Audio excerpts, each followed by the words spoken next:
Vocês têm que criar o máximo possível, a gente tem que ter a condição de nos prepararmos para estar na condição de instrutor.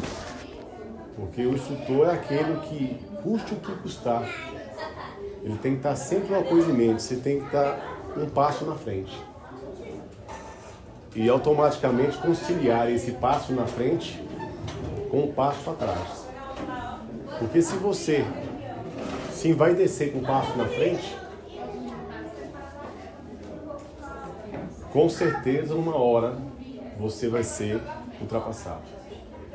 E se você se acovardar com o passo atrás, você será devorado.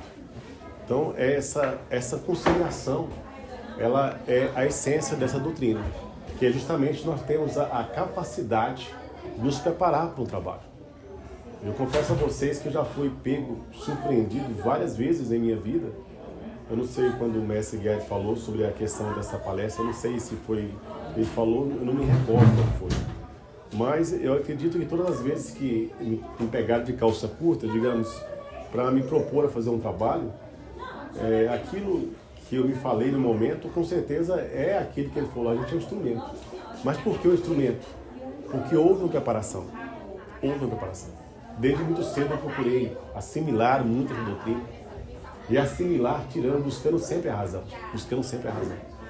É preciso que haja, no caso do instrutor de cintura, fugir muito do fanatismo. O que é o fanatismo? É você imaginar que basta você ser um instrumento, ser um intermediário. Intermediário, digamos, é o intermédio. Porque nós somos meio. Intermediário é de metade, de meio físico, de meio espiritual, de meio físico, de meio etérico. Então, sai dessa condição de intermediário e buscar realmente estudar essa doutrina. Se você for observar mesmo, quando você começa a estudar a doutrina, você vai lá no acervo. Qual acervo que vai te dar o amparo para o mestre instrutor de cintura? É o acervo Tumushi. Acervo 4108. Ela vem, se vocês for observar, da carta de 1959 até 1985, vocês vão perceber que houve uma evolução muito grande na didática de Tianei, nos erros de português, nas concordâncias. Mas houve uma mente brilhante por trás da Tianei, que decodificou essa doutrina, que foi o Trino Tumushi. Então, gente, estudar o Trino Tumushi hoje é a essência para o instrutor de cintura. É a essência. Foi a mente mais intelectualizada que houve nessa doutrina, chama Trino Tumushi. Tudo. Se você for pegar mesmo, nós na Constituição de Instrutor de Cintura, de presidente, o curso do Trino Tumushi, que foi titulado como Curso das Estrelas, aquilo é magnífico, porque não tem cabimento uma pessoa, igual o Miguel Guedes falou, nem sã consciência falar o que ele foi dito naquele curso. Não tem como. Não era coisa desse mundo. Não era coisa desse mundo. E você observa que depois desse pequeno relato que ele houve nesse curso de estrelas, você observa que todos os demais cursos que nós tivemos foi com base no curso de estrela. Eu acho que eu nunca falei isso em lugar nenhum. Se você for pegar a cintura, você observa que os assuntos são cadenciados com o curso de estrela. Vou além. Daqui no mês que vem vão ter o curso de sétimo. Os assuntos do curso de sétimo são literalmente tirados do conteúdo do curso de estrela e daqueles livretos do Trino Tumushi. Cadenciados, os tópicos. Então você começa a entender que uma das mentes mais executivas que nós tivemos, que foi o Trino Araquém, a base, a estrutura, o aprendizado dele. Ele afirmava nas aulas que ele ficou 5 anos de forma ininterrupta junto à nossa mãe televidente, nos chamados corujões, se preparando. Mas além dessa preparação junto à 4108, a maior base de informação didática, científica que nós tivemos foi do Trino Tumushi.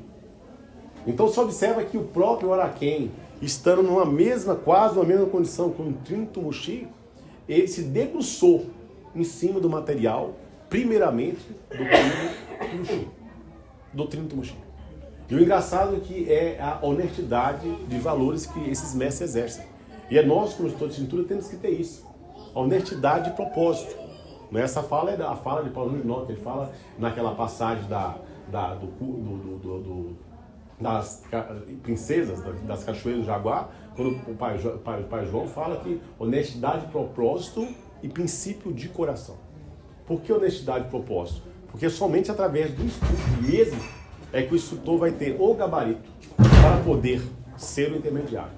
Somente é o estudo mesmo, Jaguares. Mas é o estudo dentro de uma dedicação espiritual. Porque os nossos aprendizados realmente científicos, eles vêm através de vibrações. Vibrações. Você tem que ter o gabarito de ter a abertura. De que jeito? Através de um acervo Tumuxi. Se preparou no acervo Tumuxi, se preparou para uma aula, e aí você vai ter, através do trabalho espiritual, a essência dessa doutrina. Porque ela vai vir, as coisas só vão abrir, só vão ganhar forma, vida, indução, condução na sua mente, se você tiver a preparação. Não adianta. Não adianta, por mais humilde que seja, quando você parte para o aspecto técnico, você vai encontrar uma barreira muito grande. Então observa que é muitas coisas, é muitos sentimentos que a gente tem que estar envolvido na condição de estudo de cintura para se propor a uma aula. E toda vez ainda, hoje eu falo para vocês que toda vez gela, toda vez o estômago embrulha, porque não é fácil se conduzir na frente de mestres. Tem que estar sempre você, para você ministrar alguma coisa, você tem que estar sempre na cabeça, eu tenho que saber 10, para você falar 2. Não é falar 10 para as pessoas alcançar 2. É saber 10 para você falar 2. E se alcançar 1, já está de bom grado. Então, Jaguares, isso todo de Centúria é uma das mais difíceis missão que nós temos no amanhecer, é ser o todo de Centúria. Por quê? Nós estamos o tempo todo, interruptamente, pela nossa herança, a herança do instrutor, porque não estamos aqui à toa não, Jaguares. A condição de instrutor é porque ele nunca está disposto a ouvir. Ele está sempre disposto a impor a sua verdade, mas jamais disposto a ouvir, assimilar e aprender. Por isso que tem que ter a preparação e o estudo. Tem que estudar. Mas estudar e transformar aquilo em trabalho espiritual. Se o mestre ele se acovardar atrás de um estudo e não manipular, ele não absorve. Ele se torna mecânico. E se eu ouvi uma vez o mestre ia fazer um aramê lá no Nordeste, e nós, num momento feliz de nossas vidas, tivemos a oportunidade de fazer um aramê aqui em Teresópolis, sobre um tema específico, e na hora, pela preparação, pelo estudo, pelo trabalho, as informações fluíram. E ele achou interessante aquele posicionamento que eu tinha feito na promotoria, e aí pediu para mim, depois ele me passou que ele tinha ouvido e redigido, como é que fala? Enfim, ele redigiu tudo que eu falei. Ele redigiu e gravou na cabeça dele. Chegou lá e falou. Depois ele me ligou e falou: Gai, eu falei o que você falou, mas eu senti que eu não alcancei. Eu não tinha emanação. Não tinha emanação. Porque faltou. É acima de tudo, para que a sua palavra alcance alguém, ela tem que ser com honestidade e propósito. E essa honestidade e propósito é somente o trabalho incessante. Não tem outra forma, não tem outra maneira. Eu vejo grandes mentes na cintura, e às vezes não tem emanação. Eu não posso citar aqui, mas tem um mestre nessa doutrina que ele é uma enciclopédia de informações doutrinárias. E ele diz as coisas de uma forma formidável, só que não alcança porque não tem emanação. E a emanação, meus irmãos, é somente no trabalho espiritual. Hoje todo cintura tem que trabalhar espiritual. Tem que trabalhar espiritual. Tem que trabalhar espiritual. E tem que estar o tempo todo disposto a ouvir, o tempo todo disposto a aprender, e o tempo disposto a aceitar o próximo. Nunca se julgar melhor, porque não são os melhores. O que o mestre Guedes falou foi um mestre que ele vai no radar e consegue alcançar, não é ele. E não nós Jesus Cristo não é ele. Ele foi só um instrumento. Mas por que ele foi instrumento? Porque houve por parte dele uma preparação. De todas as condições ali. Então tem que ter já agora a preparação. Eu nunca, jamais parto para dar... E olha, eu falo para vocês aqui que eu dou aula de cintura desde 2005. 2005? Tem quantos? 2005? 95? Ou 2005? 2005. 2005. Faz 24 anos. 24 anos. E eu nunca passei, digamos, 5 meses sem dar um curso de cintura. E lá em Goiás a gente teve, quando fala Goiás, é como se não fosse Goiás, né? Lá no centro de Goiás, na capital, a gente sempre está com 2, 3 cursos. Né? E mesmo quando estava dando curso de sétimo, que hoje eu posso falar que na era CGTA, eu fui o mestre que mais deu curso de sétimo nas doutrinas, que eu dei 4 cursos de sétimo. Então na era, o Nestor deu 9 cursos de sétimo. Então a era CGTA, que eu digo, né, eu dei 4 cursos de sétimo. Mesmo assim, eu jamais deixei para trás essa condição de ser o instrutor de cintura. E digo mais, jamais deixei de me preparar para uma aula. Não importa qual seja a aula. Não importa se já deram 1 milhão de vezes. Antes daquela aula, eu procuro, primeiramente, uma carta de janeiro. Meus irmãos, se você pegar a carta você lê 1 milhão de vezes, mas a carta, ela tem um condão em nossas doutrinas, essas psicografias de janeiro, que são essas cartas, né, ela tem um condão de ser atemporal. E o engraçado é que essas cartas, meus irmãos, essas cartas que nós temos, essas cartas, vocês estão mentindo aí. A impressão é o seguinte, é que a tia Neiva sentava num canto e começava a escrever essa carta e estava pronto. Negativo, Jaguares. Cada carta dessa aqui é um trabalho, às vezes, de dias ela escrevendo. Muitas das vezes ela fazia uma carta, começava a fazer a carta, e aí o que acontecia? Ela tinha 1 milhão de afazeres, 1 milhão de atribuições a ela, ortogada, ela comandava a doutrina. Isso que hoje nós tentamos fazer aqui, via presidente, via coordenador, via devas, via uma série de situações, a condução inicialmente era somente dela. Então, imagina a dificuldade que é essas cartas. E o chamado corujões. Porque, por momento nenhum, você topava com a tia Neiva 2, 3, 4 horas da manhã sozinho. Ela estava 2, 3, 4 horas da manhã rodeada de gente. Então, os intervalos de descanso eram horas. Quando acordava, a casa estava multidão. Então, imagina quanto tempo sobrava para ela trazer essas cartas para nós. Trazer esses testemunhos para nós. Então, uma carta dessa aí, por exemplo, se vocês acompanham, da cintura, que são as 7 cartas, a primeira carta, aquela primeira carta, ela teve pelo menos umas 6, 7 iniciadas cartas daquela, começadas cartas daquela. Ela começava a carta, fazia a carta, parava, porque alguém chamava, alguém precisava, e ela se cobrava, porque ao contrário que nós imaginamos que essas cartas vinham, fluía naturalmente, não, irmão, não fluía naturalmente. Essas cartas foram um trabalho conquistado dela, é mérito dela.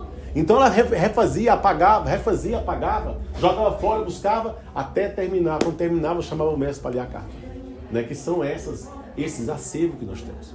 Então você observa que aquela evidente, com todo o seu potencial de conhecimento e assistência espiritual, também se dedicava. Você observa que tem muitos áudios da tia Neiva, ela lê na carta dela. Ela lê na carta. Você observa que ela está lendo a carta. Assimilando a carta.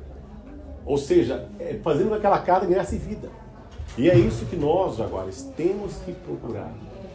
É o tempo todo que Deus deu, nós temos que nos harmonizar. Se você entrar para dar uma aula de calça curta, você vai ser surpreendido. Se você tentar, você pode ter uma linha dorsal de tudo que você fala. Um espinho dorsal do que você fala. Mas é preciso você sentir aqui dentro de você. É preciso transformar aquilo em emanação. Você tem que falar, ser honesto todas as vezes que você falar um assunto. Honesto por quê? Primeiramente, os assuntos doutrinários são literalmente repetitivos. Todo mundo já falou alguma coisa. Mas se você falar com a emanação, você alcança a mente, você alcança o coração. E somente dentro do trabalho. Porque a faculdade de doar é uma das faculdades mais difíceis que nós temos. Ninguém está disposto a doar nessa vida. Ninguém está disposto a doar. Quando você começa a doar, você está evoluindo. Ninguém está disposto a doar. Eu só vou ajudar o Rogério porque ele é meu amigo. Isso quer dizer o quê? Eu só posso doar alguma coisa para ele porque eu vou ter a contrapartida. Nós estamos o tempo todo esperando a contrapartida. Esperando o reconhecimento. É por isso que é difícil exercer e buscar essa doação. Nós temos que buscar. Jamais, Jaguares, nós na condição de todo centúria, temos que por algum instante imaginar que somos melhores. Não somos nunca. Quantas vezes eu procuro ouvir uma aula de todo centúria por mais novato que ele seja, por mais experiente, e percebe que ele está lá na frente, pelo amor que ele consegue emanar e transformar nas aulas. Então, o que o mestre Guedes falou é verdade. Hoje nós temos que nos reunir mais, trocar mais experiência. Agora, não tem como, temos que trocar, porque nós estamos nos perdendo nos valores. Hoje, eu estava vindo na estrada, conversei com a minha NIF, e hoje eu conversei com a Turei um assunto aqui. Em 2016, aqui, das últimas iniciações que o Beto estava vindo, eu vim para esse ritual aqui, e chegamos aqui, houve uma contagem errada dos coletes. Se contou errado os coletes. Então faltou 2 coletes para a iniciação.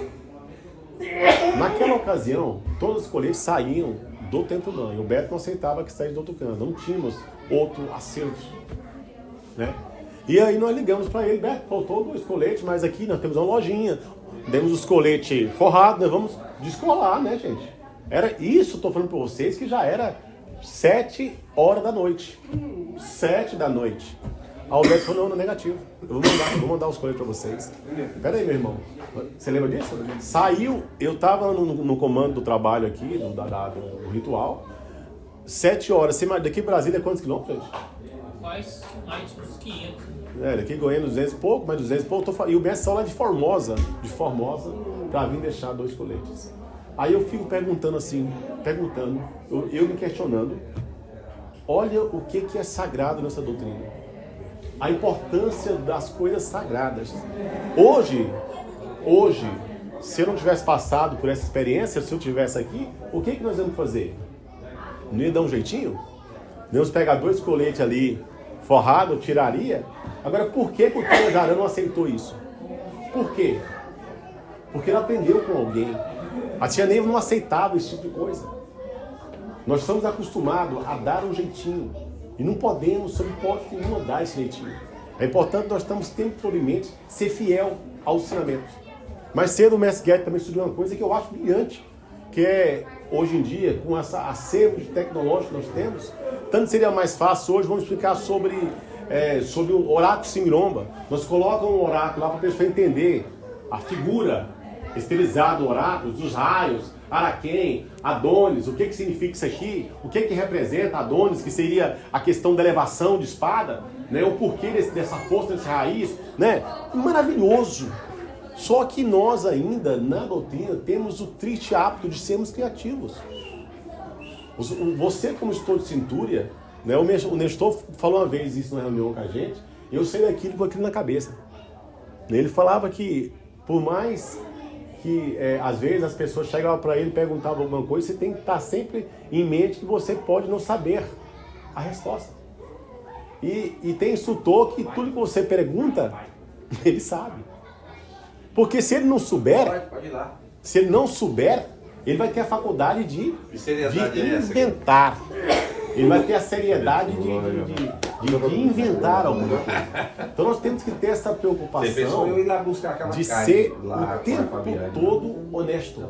Honesto com esses valores. Honesto de não inventar.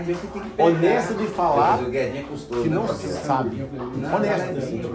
Por quê? Estando na condição de todo cintura, você vai ter perguntas, muitas das vezes, que vai ser perguntas de cunho desafiador. Vai desafiar você. Né? Você percebe que muitas vezes na condição de todo cintura, a pergunta é para constranger o presidente. A pergunta, graças a Deus, é grandeza. A pergunta vai ser elaborada para destruir o ambiente. E você, na condição de todo cintura, tem que ter a abertura, a sintonia de identificar esse tipo de coisa. Então, quantas vezes numa reunião de cintura, eu vejo uma pergunta que vai destruir. E o que eu tenho que fazer? Mestre, eu não sei. Mesmo que eu saiba a resposta, você tem que sempre ter a sabedoria de falar, eu não sei. Porque a resposta pode destruir. Pode destruir. Então, isso vai além da aula de cintura. Vocês, todos na condição, vão estar o tempo todo corrompendo. Por quê? Se espera que o mestre todo de cintura seja a pessoa apta a responder a alguma coisa, Ou seja, é o sabe tudo. A cintura por quê? Se vende uma imagem que o estudo de cintura é o tópico dessa doutrina. Se vende uma imagem que o estudo de cintura é elite. Você já ouviu isso aí? O meu mestre todo de cintura, ele imagina que ele é a elite e que ele sabe tudo. Então isso é o perigo que temos que ter como instrutor, de saber quando as perguntas são para destruir. Né? E outras vezes você chega no ambiente, ele está deformado de inverdade, de ilusão, de mentira, de enganação, por mestres gabaritados. E você pode chegar naquele ambiente e ter toda a verdade no mundo. Ter condição de desmontar aquilo lá, desmantelar, de corrigir todo mundo. Ou melhor, colocar todo mundo no lugar deles. Eu estou falando com mestres preparados, não estou falando com paciente. Mas você jamais deve fazer isso. É preciso que você sempre aqui pagar o preço da omissão, de você não responder, para não destruir. Porque a sua verdade, apesar dela ser absoluta, ela pode destruir. E você, como instrutor de cintura, vai carregar com você a responsabilidade de ter destruído uma pessoa. Então, se chegar num ambiente, está lá, com as situações que você tem o acervo, você tem a orientação, você tem a fonte, você pode falar, meu irmão, você está mentindo. Meu irmão, isso não é assim não. Não é aí, Jaguaras. Não é. Você tem que te segurar. Você tem que falar, mas tem que saber quando falar e como falar, para você não destruir ninguém. Não devemos jamais tentar desmotivar, desmerecer alguém, e principalmente na condição de toda cintura. Você tem que ter sempre a moral para saber se calar. E não é fácil, Jaguaras. Não é fácil. Principalmente quando você supostamente acha que tem a verdade na mão. Então você vai querer o tempo todo estar... Peraí, meu irmão, isso não é assim não. E aí você quer provar a sua verdade. E aí quando você faz aqui com a pessoa, você destrói ela, você desmonta ela, você desmoraliza ela, você diminui ela. E não precisa. Então você tem que saber que custe o que custar, é preciso fazer o bem e evitar o mal. Tá bom. Custe o que custar, é preciso falar a verdade? É. Mas muitas das vezes o preço da omissão, a omissão vai ser mais barato. A omissão vai ser mais barata. Então, meus irmãos, não se sintam que vocês vão se acovardar diante da omissão. Te pergunto uma coisa, você sabe a verdade, mas a sua verdade vai destruir? Omita, não responda, diga que não sabe. Entendeu? Como é que um preto velho age no trono, meus irmãos? Você acha que o preto velho, ele tem na sua frente, ele tem o seu quadro espiritual. E se você desafiar ele, ele fala o quê? Ele vai te responder? Ele vai te falar? Ele vai tentar desmotivar você? Então, meus irmãos, nós temos que procurar esse exemplo, o exemplo do preto velho. Jamais a sua palavra tem que destruir, jamais a sua palavra tem que desmerecer, jamais você tem que diminuir alguém, jamais. Não podemos jamais diminuir ninguém, e principalmente o instrutor. Então nós temos essa difícil missão de ser instrutor. E ninguém está aqui à toa não, Jaguaras. Estão aqui porque são preparados. O mestre instrutor são preparados. Quando eu vejo o mestre instrutor, ele está aí há mais de 3, 4 anos nessa doutrina, na condição de instrutor, eu falo, é um guerreiro. É um guerreiro. Porque não é fácil, meus irmãos. Não é fácil ser um instrutor. Então o que eu falo para vocês, pela pouca experiência que eu tenho nessa doutrina, é que tudo é estudo. E que todo o conhecimento ele vem, não esqueçam disso, por vibração. Vibração. É estudar, se dedicar e, acima de tudo, trabalhar espiritual. Isso em tudo.